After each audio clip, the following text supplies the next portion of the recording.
When giraffes have a conflict, they do something called necking, which involves swinging their long, heavy necks like a club to whack each other with their heads and horns.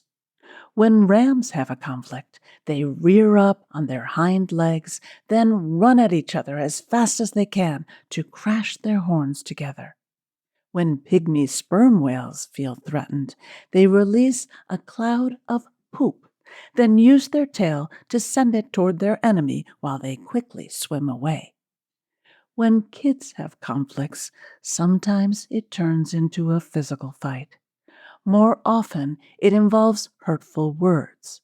But sometimes, especially when it's between friends, a conflict can involve explaining, understanding, and moving forward in a better direction. Take a listen.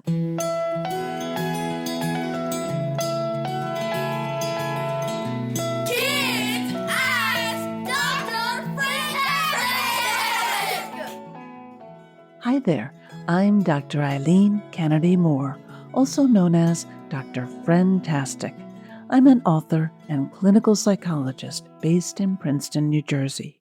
Each week on the Kids Ask Dr. Friendtastic podcast, I answer a question from a kid about making and keeping friends. If you have a question you'd like me to answer, you can send it in at drfriendtastic.com/submit.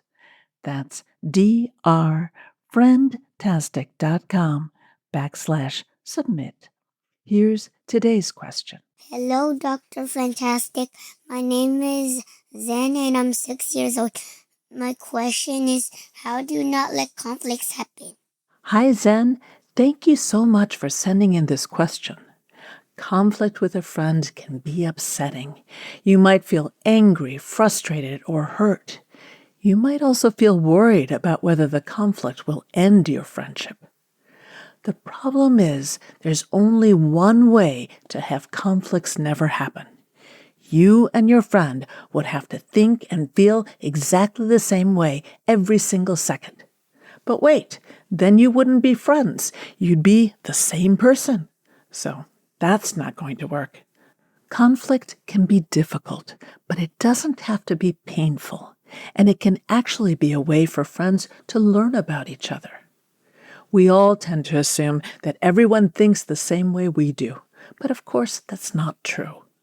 When a friend tells us, "I don't like this," or "I want to do that instead," we need to pay attention and try to understand what our friend is thinking or feeling. For example, if you notice that your friend seems upset, ask questions to understand what's going on. You could ask, "What's wrong?" Or "What don't you like about that?" Or "What do you want to do?" Asking questions can show caring for a friend. Try to express your opinions in kind ways. That means no yelling, no name-calling, and no rough stuff. Use phrases like "I think," or "I feel," or "I want," or "I don't like," to let your friend know your point of view.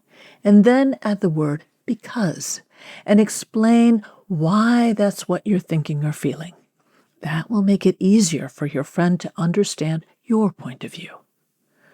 Once you understand each other, how do you move past the conflict? Well, you might want to suggest a compromise. This involves doing partly what you want and partly what your friend wants.